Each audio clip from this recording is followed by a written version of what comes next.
Very good morning to all of you students. Welcome to the mathematics class. In this session, we will discuss the second part of the video of chapter number 7, triangles. In the first part, we have discussed what is basic proportionality theorem, area theorem, and its application. In this part, we will discuss the rest theorems and some important questions. Clear? So first of all, we will discuss a question which is related to the area theorem. So the question is prove that the ratio of the area of two similar triangles is equal to the square of the ratio of their corresponding median. Student, this is important question and this is also important a theorem. So from figure you can see here there are two triangles ABC and PQR in which AD and PM are medians. Clear?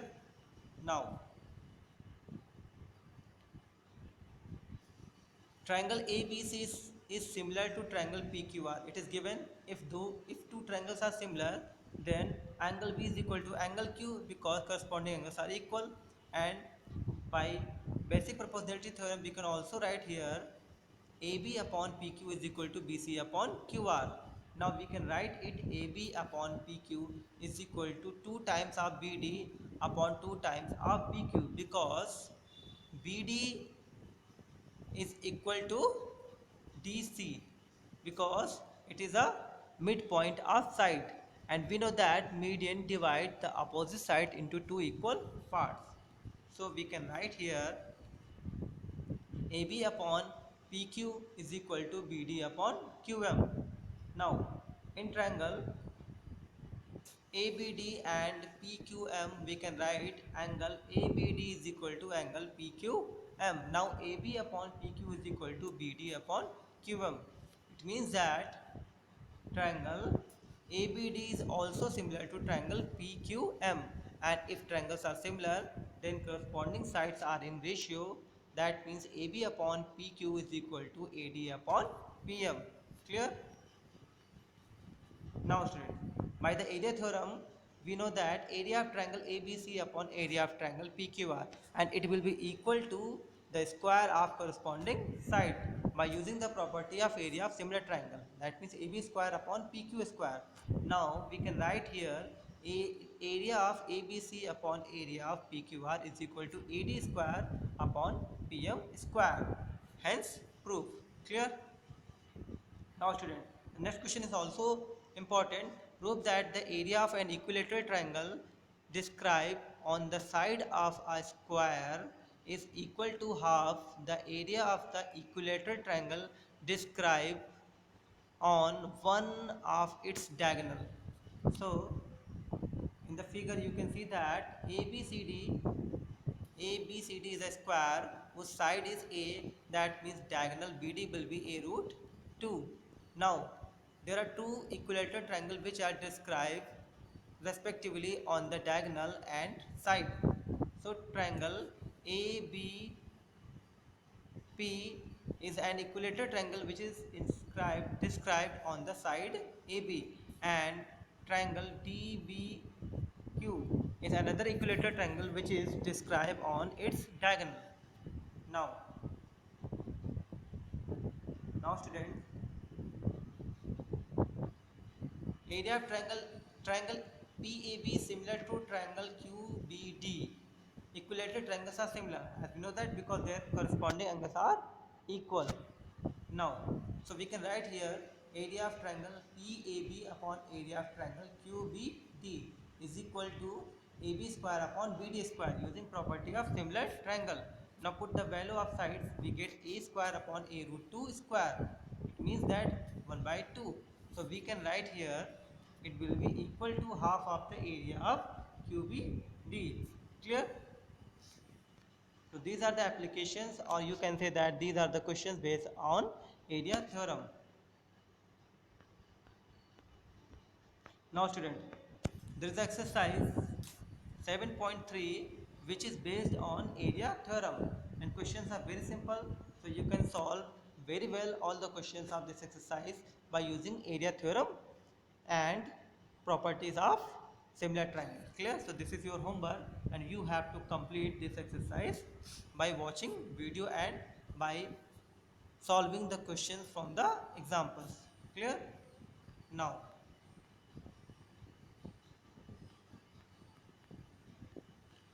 student, we will discuss another important theorem which is known as Pythagoras theorem, and this is most important according to your board syllabus. So first of all, we will discuss what is the statement of Pythagoras theorem. You know that Pythagoras theorem is based on a right angle triangle.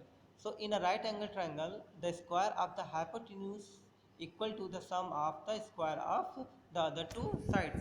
In the figure you can see that ABC is an right angle triangle and BD is perpendicular to AC.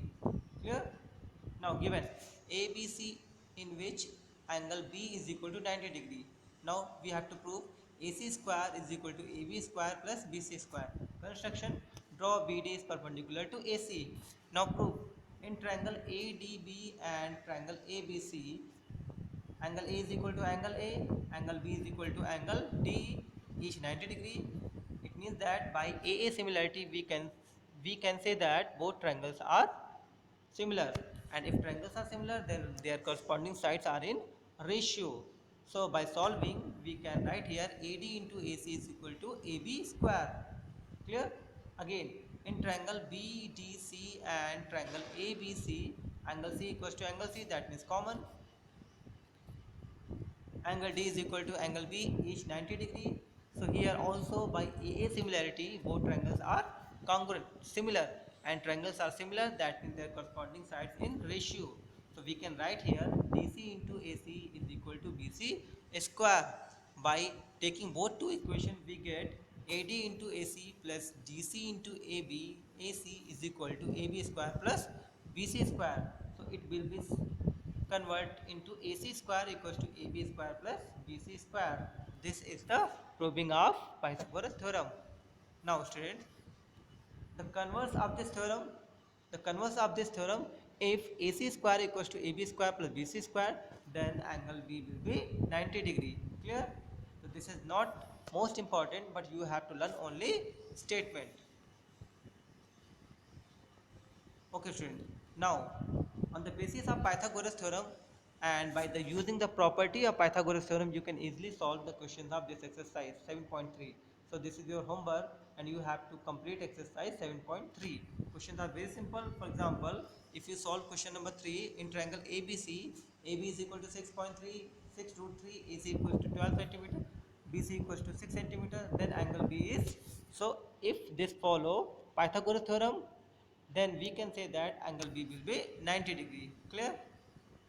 So you have to solve these questions. This is your homework, in which question number 11 is most important. Both parts is most important. They are generally asked. Question number 13 is important. Question number 14 is also important. So you have to do these questions surely. Okay. So students, I think you all understand what is Pythagoras theorem, because it is most important. That's why I make a special video for you, and this is a separate video only for Pythagoras theorem and its application. So you have to practice this theorem very well, because this is most important theorem and generally asked in the board examination. So this is your homework and you have to complete all the exercise very well, and you have to do as much as possible questions. Okay student, thank you very much.